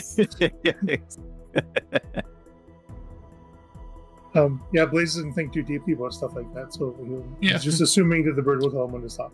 10 minutes It's into not gonna this, tell 10 minutes into this, Blaze is going, I've made a mistake. My eyes were too big for my stomach. Just as an assessment, does the robin appear to be expending effort? Like, does it look like it's getting tired, or No. its source of energy is sort of constant? It appears that way. Okay. It doesn't seem to be exhibiting the signs of physiological fatigue. Okay. The equivalent of physiological fatigue. You saw a kind of version of physical deformation and fatigue when it got miffed and it ruffled up like crinkled aluminum foil. Aluminum foil. Right. And then it smooths it down, right? But other than that, you haven't seen any signs. Okay. Yep. So this is fine. Blaze hasn't had a good workout for a while, so Proper challenge for you. he's content to keep running. After 3 minutes, the robin would say, "You have fortitude," or not you, sorry. That one has fortitude. I've trained hard to become so. Yeah. The masters don't do this.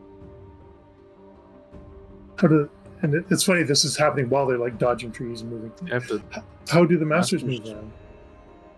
Sorry, what was that, Chris? I was going to say the masters appear to have to put in a lot of effort just to obtain the geodes so that they could rest. Mm-hmm. Yes. So their energy expenditures or whatnot might have to be more carefully regulated. Especially if they're not Yes. asleep. The masters move slowly. They perform few tasks.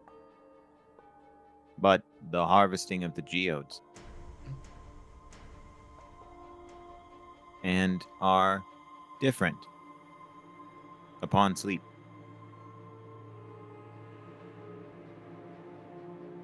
Different how?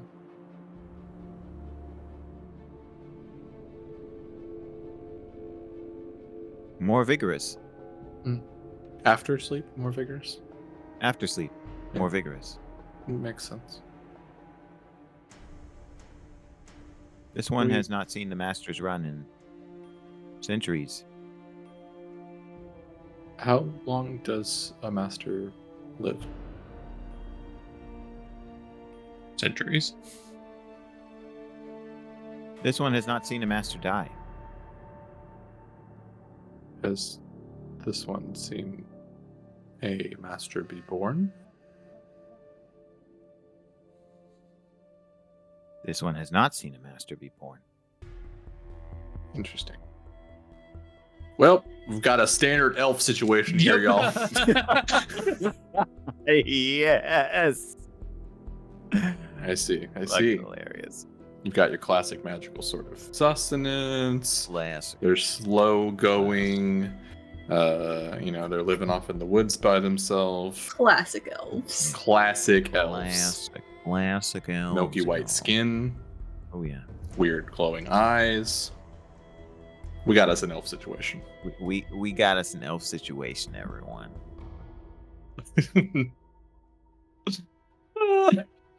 Stupid. I'm looking forward to Carolina. meeting them.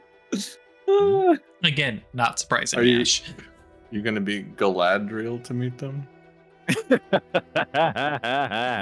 Terrible. How do I disconnect someone from Discord? How do I delete someone else's internet?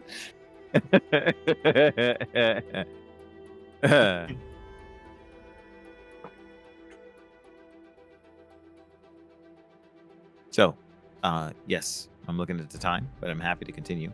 I think that's probably a good Yeah? spot. Yep. Okay, so yes, Just leave it on a classic elf situation. Yep. hell yeah, that's great. It's Title hilarious. name. Classic elf situation. Yes. It's not a bad Might one. be a It's bit not a bad one. long. We'll see. Yeah. All right. So thank you, Just- everyone. Thank you so much. Go ahead, Craig. What's up? I was just gonna say short and classic elf. Yeah. Thank you so much for joining us and paying attention to our hijinks and shenanigans in the Ninth World. Really enjoying it. Shout out to Monica Games. I didn't do that in the beginning, but of course I want to acknowledge them as publishers of the Cypher system and Numenera in particular. Really enjoy the system. I'm grateful that they're able to produce it and continue to release content. So encourage everyone to check it out. I think it's a really good system for an integration of various different fantasy and sci-fi tropes, and is really flexible, even if you prefer a narrative system over a granularity, because it still provides that kind of mechanical granularity and character creation that a lot of people really want. So please check it out. As always, if you want to hang out with us, you can join our Discord, and that link is yeetinto.space. Lots of people there. You want to talk about cool animals, you want to talk about interesting facts, you want to look at delicious food stuffs, you want to rave about your favorite games, you want to talk about silly things that happen in the podcast, whatever you want, we're down. We're here friendly. for you. You know, we like to engage people. Come on, we're here for you. If you would like to, or you are willing to support us, like the other patrons have, you are welcome to do so at staylucky.club. Of course, no pressure. And if you would like to keep listening to us in any way you decide, that totally works for us. Go ahead and reach out if you want encouragement about running out of games. Drew, is there anything else you'd like to say? That's it. Okay. Mage is All right. coming. Since Mage is coming, y'all. somebody popped in, and I really appreciate them. They're like, why does Into the West end at 45? I'm like, because we stopped playing. Because we haven't recorded 46. Yep. It's like, my bad. Coming out Yeah. there. Apparently we It's taking did. a long time to produce it. Yeah. You know? We're just Yeah. we're stuck. It's stuck in development hell. Oh no. We'll beat Duke Nukem forever though. Don't worry. That's right. It might be out before Silk Song. Yeah. Oh, Definitely yeah. that.